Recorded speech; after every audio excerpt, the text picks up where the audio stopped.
A few important things that I want to clarify before you start watching this video. First of all, I work as an in-house growth marketer. The life of a growth marketer in an agency, for example, may look completely different. Secondly, I work as a B2B growth marketer.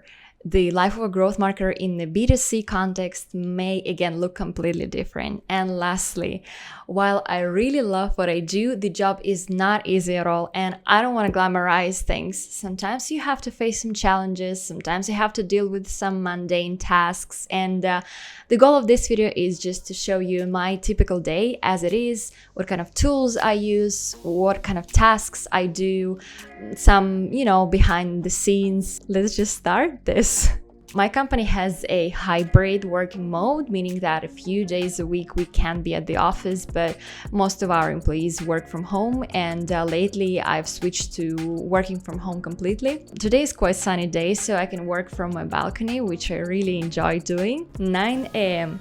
Checking reports. I always start my day by going through Data Studio reports for a general overview, as well as I take a more granular look at the paid campaigns inside, for example, Facebook and LinkedIn and Google Ads managers.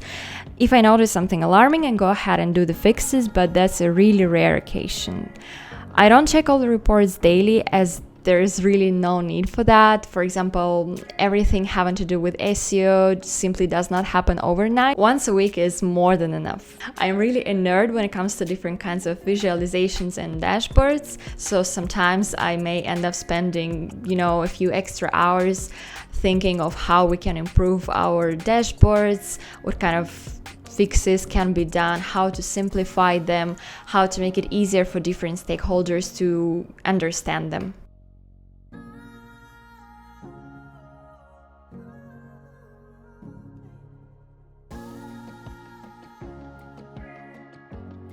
"10 a.m. meetings, task list, emails, and going through messengers. Usually 10 a.m. is the time we have our first meetings, not earlier. This is actually super nice as it fits both early birds and night owls. In case I have any scheduled meetings, I jump on a call. If not, I go through my emails and messengers. This is also the time to go through my personal task list. I have a detailed task list for each day that I make for myself, and I have some kind of a more long-term planning for example, for the entire quarter. 12 a.m.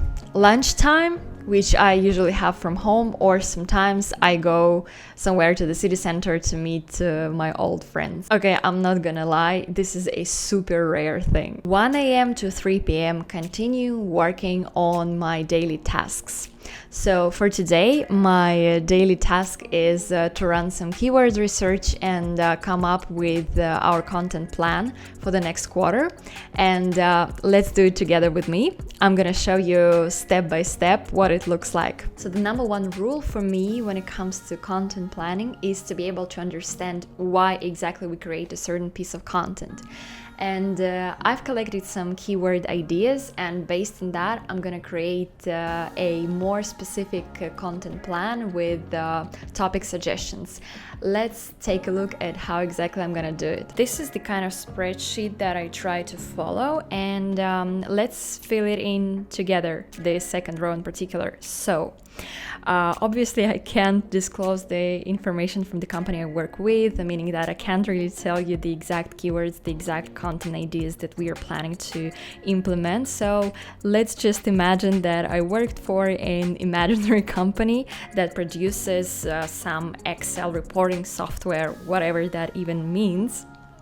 And we've noticed that the keywords Excel reporting and Excel reporting tools rank quite well for our competitors. I got this data from SEMrush, and it was also important for me to see the keyword difficulty because we're not aiming for keywords that are higher than 50%, because these are too competitive and simply not realistic for us for the time being. But yeah, so let's say that we have this kind of keyword Excel reporting, and If we try to play around with this keyword, we can create a blog post with the title "How to Create a Financial Report in Excel." Here it's important to take into account our buyer persona, and in our case we target accountants or any people who work with finance. And this is especially important to highlight it if you have several buyer personas. Let's say at the same time our company can target accountants, marketers, product managers. So how to create a financial report in Excel? It's important to take into account the keyword intent. In that case, this is informational, meaning that we can't really generate the actual revenue from this blog article directly. However, it's still important for us for brand awareness, for driving relevant traffic to the website. The life cycle stage is MQL, meaning that any blog reader or any person who will take a certain action on this blog article will be labeled as an MQL on our HubSpot reporting. And the purpose for this particular piece would be to outrank competitors. The next column is a yes or no, doable yes, no. And this is something that I have to discuss with our sort of, not decision makers, but the people who know the product, the technical side of it. In our case, it's our product marketing manager, but it could be also your salespeople, your product owners, any other people. But in our case, it's a product marketing manager person. And following the same logic, let's fill in the second row. I got the information on the keyword difficulty. This is 38%, which is great for us, which is kind of manageable by us. But Excel reporting tools, what kind of content we can create based on that? I would say top 10 Excel reporting tools in 2021. And it would be nice to include some kind of infographic there. This usually drives more clicks on the search engine result page, so we would need to involve our designer. The intent of this keyword is, I would say, more transactional or kind of purchase intent. The buyer persona stays the same. However, the life cycle stage is SQL at this point, since they are more sales ready. And the purpose of this particular article would be to drive demo for our software, so we can mention our indirect competitors in this article and naturally flow in and naturally mention our software with the CTA to book a demo. And the same way I'll have to confirm with our product marketing manager if it's doable for us, if we have enough resources to collect the data for this article, if it fits the schedule of our designer to work on the infographic. 3 p.m. to 5 p.m. This is the time when I try to block my calendar and dedicate the time to learning, because marketing is all about constant learning. It's all about growing all the time, ramping up some certain skills. And usually growth marketers are not good at everything, so they try to pick a few areas of marketing where they want to excel, and they try to work on them more. In my case, it is marketing analytics at this point, so I try to listen to some podcasts about marketing analytics, and also I try to read some books on the topic, and I take a strategic approach to that. I would say whenever I read some blog article or book about marketing analytics, I always create a Notion tab, or how you call it, whatever, a Notion page, and I make some bullet point with the key highlights from the book or from the article. And I go through the points occasionally, and I try to apply my knowledge to the actual work that I do.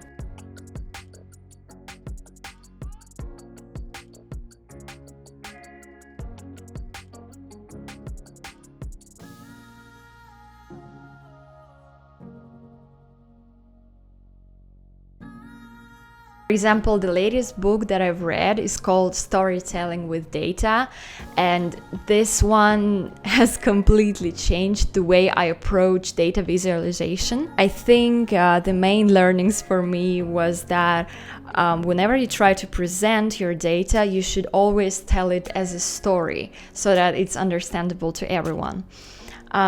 So, for example, you may start with what kind of challenges you had, and then what kind of hypothesis you built in order to find a way to overcome this challenge, and then show how exactly you applied this hypothesis, and then show the graph that represents the results that you collected.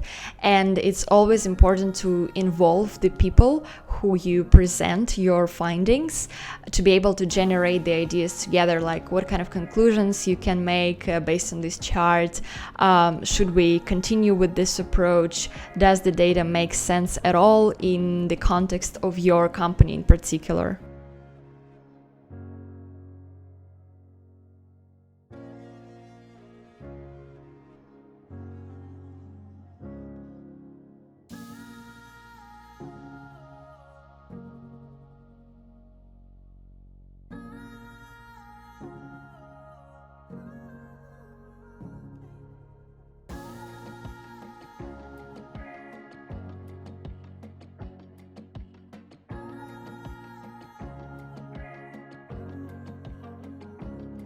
So this was my typical day. I hope you enjoyed this video. I hope it helps you understand better what kind of things growth marketers do. I have an entire playlist on my channel dedicated to the topic of growth marketing. Feel free to watch that after this video, and I hope to see you again on my channel.